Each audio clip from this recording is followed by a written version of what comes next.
Bé, jo ja ho he explicat moltes vegades, és molt difícil treure el cap allí a Madrid, és molt difícil que els periodistes et facin cas, i vos poso un exemple. Quan fem les valoracions, per exemple, que Rajoy fa un discurs important, bé siga el discurs de pressupostos, bé siga el discurs de l'estat de la nació,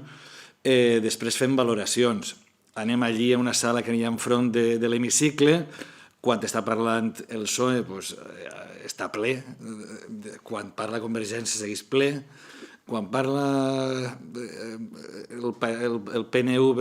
el PNB o UPyD ja comença a desaparèixer, i quan parlem la calderilla ne queden 7 o 8. Però bé, ho fem en la mateixa alegria, vull dir, és molt difícil perquè en definitiva jo recordo una vegada que em van preguntar qui havia guanyat el debat de l'estat de la nació, i m'ho preguntaven a mi, i jo dic, el debat de l'estat de la nació l'ha guanyat Compromís, sense cap mena de dubte. Vull dir, jo crec que, i a més, aquesta vegada ho vaig dir en raó, jo crec que era el dia ixe que vaig treure els sobres i va ser, diríem, ixe dia la notícia va ser el dia dels sobres. Però els periodistes seguien en el vici d'estos 30 i pico anys de la democràcia,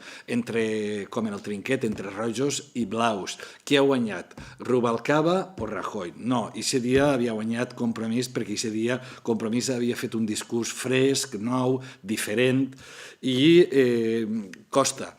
Al final mos hem fet un foraet, i per això l'any passat a mi em van donar el premi eixe de Azote del Gobierno. Jo la veritat és que me vaig sentir aquest dia la persona més important del món, i no només per mi, sinó perquè era un premi que d'alguna manera el compartia en tota aquesta gent que m'havia espentat a que jo estiguera allí. Bé,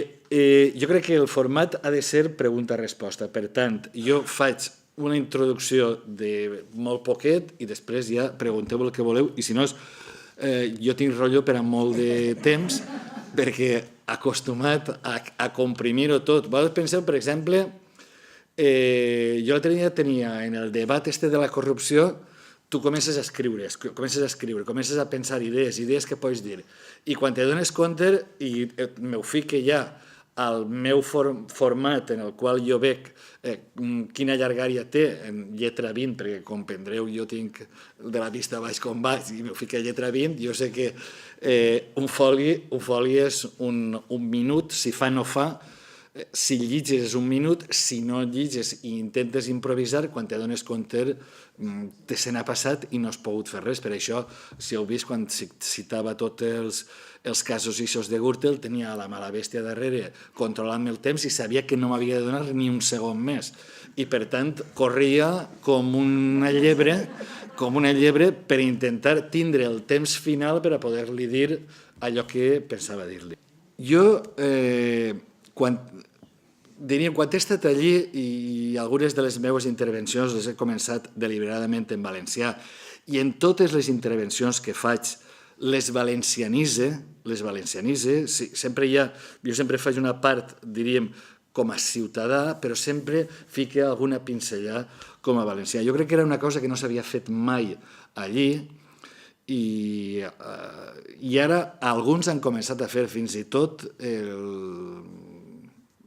m'estalviaré l'adjectiu de Toni Cantó, que de vegades amb poca gràcia intenta valencianitzar el seu discurs, amb molt poca gràcia perquè en el seu discurs l'espanyolitza fins a extrems,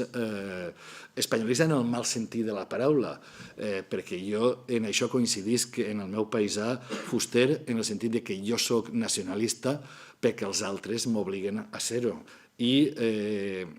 m'obliguen a ser nacionalista valencià justament els nacionalistes espanyols que estan anys i anys i anys sotmetent, explotant, expoliant el nostre poble. Jo no sé si l'altra vegada quan vaig vindre ací vaig parlar de pressupostos, però fa poc de temps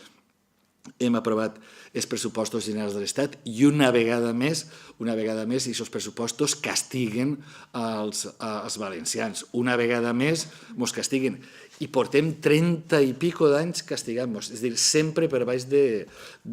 la mitjana. llegia unes declaracions de Zapatero, que es veu que fa d'exposar i està a prevalència, i Zapatero reconeix que, deia textual, la Comunitat Valenciana històricament és una comunitat infrafinanciada, és a dir, ho reconeix, però en 8 anys que ha estat ahí no ha fet absolutament res per remeiar-ho. I els altres, el senyor Rajoy, que es va presentar, ho ha incomplit tot, però, en fi, quan va arribar així a València va dir allò de Paco, a tu lado, contigo y sin ti y contigo y tot, va dir una frase que dir cuando gane el Partido Popular se acabará la discriminación de la Comunitat Valenciana. No és que no s'ha acabat, sinó que fins i tot s'ha agreujat en aquests 4 anys. Per tant, jo crec que, sobretot en el tema econòmic, és greu no, molt greu, perquè o obrim un nou sistema de finançament o, vull dir, quan entrem a governar, patirem les mateixes angoixes que ara mateix està patint el nostre propi govern. El que passa és que calla i dissimula i xiula, o si protesta ho fa en la boca xicoteta perquè no li peguen un calbot i li diguen calla't, o són l'exemple ara els pressupostos que ha presentat avui mateix Catalunya, que també estan per baix de lo que tindria que tocar. És a dir, som més pobres que la mitjana i damunt financiem, i l'adjectiu el diré perquè tinc ganes de dir-lo,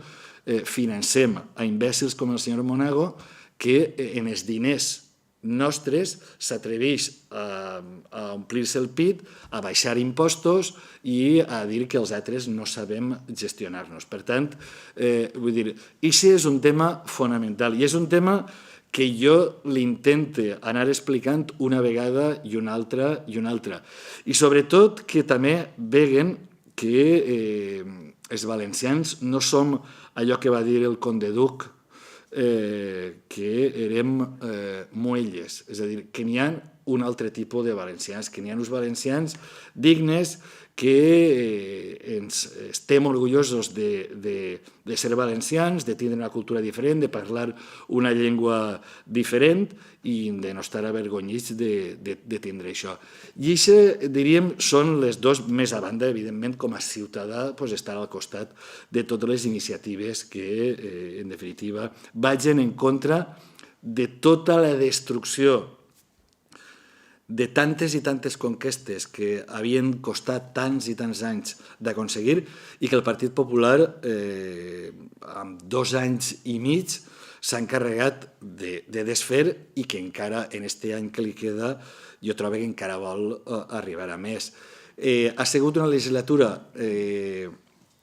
intensa en el sentit que s'han aprovat molts decrets lleis. El decret llei és una figura legislativa que s'ha d'emprar només en situacions, diríem, excepcionals. En canvi, el Partit Popular, els 2 primers anys de legislatura, l'ha emprat repetidament una i altra vegada per a furtar el debat, per a que el debat de lleis tan importants com la reforma laboral o la reforma del sistema de pensions o els retalls en sanitat o el copagament en sanitat s'hagueren de discutir en 2 hores. S'han discutit lleis importantíssimes que han canviat la vida de les persones, de l'Estat i del nostre país i han tingut una discussió de 2 hores. Ells l'han aprovat en un decret llei un divendres en el Consell de Ministres, l'han portat al cap de 2 setmanes al Congrés i en 2 hores han liquidat un debat que canviava d'una manera fonamental la vida de les persones. Abans parlàvem, estava en un roglet en 3 persones d'ací de l'Alcúdia i alguns deien qui està manant allí? Evidentment, qui està manant moltes vegades el dona la impressió, i alguna vegada ho he dit, no està manant Rajoy, vull dir, Rajoy i els ministres que tenen a mi em dona moltíssimes vegades la impressió que són com els capatassos, com els encarregats que tenim en molts magatzems valencians, i aquest encarregat llepó que sempre està al servei d'allò que diga l'amo. I moltes d'aquestes lleis s'ha vist d'una manera absolutament diàfana. Un exemple va ser la llei de reforma del sistema elèctric. La llei de reforma del sistema elèctric és una llei que sembla feta dins del despatx d'Iberdrola per els tècnics d'Iberdrola, vull dir, que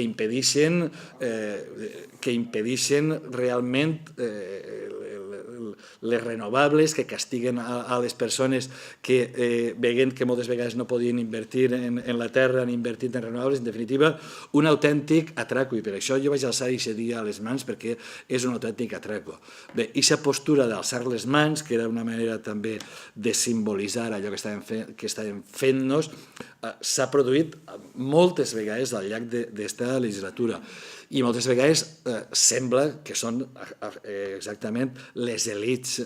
financeres, les elits de les empreses, de les elèctriques, dels bancs, les que, en definitiva, estan dictant la política en aquest país. Paco parlava fa un momentet del cas de la sanitat, però bé, això es pot aplicar, per exemple, als bancs. Totes les iniciatives de la dació en pagament, una iniciativa presentada per 1,5 milions de signatures, la van tirar a una comissió, l'ha tombat, ha barallat fitxes com si jugaren al xamelo, i els bancs segueixen tirant gent al carrer i segueixen,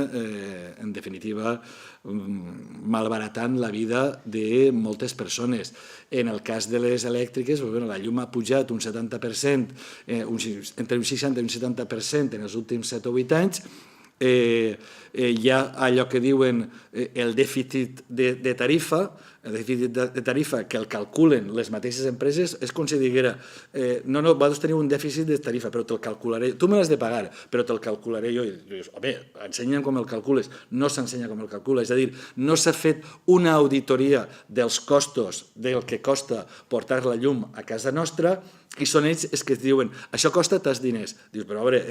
com ho calcules tu? Doncs no hi ha manera que es faci aquesta auditoria, i per tant tenim una de les llums més cares d'Europa. Les empreses elèctriques d'ací guanyen fins a 4 i 5 vegades més que la mitjana de les empreses elèctriques europees, i segueixen dictant la política del govern. I el senyor Soria, igual que s'enfronta un ministre canari que s'enfronta en el 70% de la seva comunitat autònoma permetent les prospeccions de petroli, segur que el senyor Soria, al capdavall de 4 dies, veurem que estarà, si no està en una empresa petroliera, estarà en una empresa elèctrica o estarà en un altre tipus d'empresa. I les mesures anticorrupció que el dijous vam discutir li ho permetran que seguisca entrant en aquesta porta giratòria. En definitiva, jo crec que ha sigut una legislatura que ha sigut un escàndol. Sembla que la gent, i en el cas concret dels valencians, sembla que estem despertant d'eixa amnèsia col·lectiva, d'eixe letarg que durant 20 anys pareixia que érem immunes a tots els escàndols. Jo avui he sigut íntimament feliç, he tingut una satisfacció que m'eixia per totes les costures del meu cos quan he vist gent cridar-li a aquesta mala persona que és Cotino a l'entrada del jutjat. He sigut íntimament feliç perquè, en definitiva, sembla que per una vegada els valencians estem despertant d'aquesta letàrgia que ens havia adormit tants i tants anys. I sembla també que a l'Estat les coses poden canviar. Jo crec que la legislatura que ve no serà una legislatura com esta, una legislatura que, en definitiva, tu has dit que tinc vora 1.000 iniciatives, però en realitat l'únic que he pogut canviar allí ha sigut una paraula. De tot he pogut canviar una paraula. He pogut fer dues coses. La paraula és, en la llei del Parc Natural de les Cumbres del Guadarrama, que m'acceptaren l'esmena que deia ley de parques naturales de la Sierra de Guadarrama. Me van admetre dir sierra perquè ells volien dir-li cumbres del Guadarrama, és a dir, volien protegir només el Corumull. Jo dic, si més no, semànticament, si diguem sierra, sempre podem entendre que podem protegir més coses. I després van acceptar una esmena nostra i d'altra gent, quan en la llei de transparència, que en molts casos nosaltres no la votarem a favor perquè entenem que això havia de ser un dret fonamental reconegut també per la Constitució i no ho va ser així, ni van reconèixer lo del silenci negatiu, per tant nosaltres votarem en contra, però sí que van admetre com a mínim incloure la Casa Reial, els sindicats i els partits polítics i les organitzacions empresarials en la llei de transparència que en un principi estaven exclosos. Diríem que és tot el resum de la meva feina, de les 1.000 intervencions o de les 300 intervencions, que en definitiva ha tingut algun ressò en aquesta majoria absoluta. Jo quan li dic, i apareix ahir, quan li dic a Rajoy el mateix que ell va dir als catalans quan els va dir després del 9 de novembre, quan va dir, fa una valoració, al meu entendre, absolutament frívola, com és ell,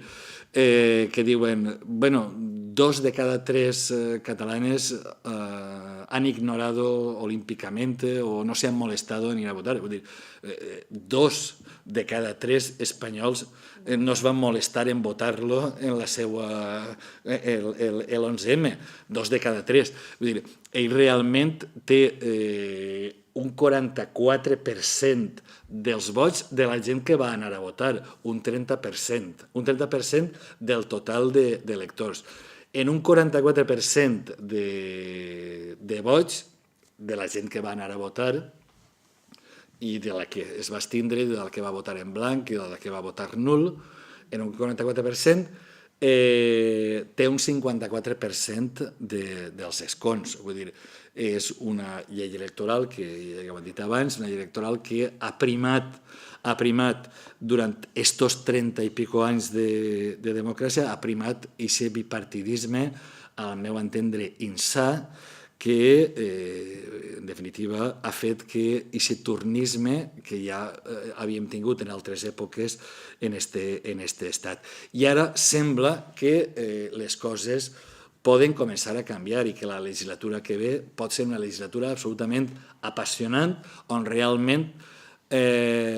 altres formacions, i ja m'agradaria a mi que els valencians tinguem capacitat de poder influir per a canviar algunes de les coses que en definitiva ens han esclafat durant tants anys d'esta democràcia, al meu entendre, imperfecta. Jo paré així, perquè si no pararé, i a partir d'ací pregunteu el que cregueu que heu de preguntar, si voleu.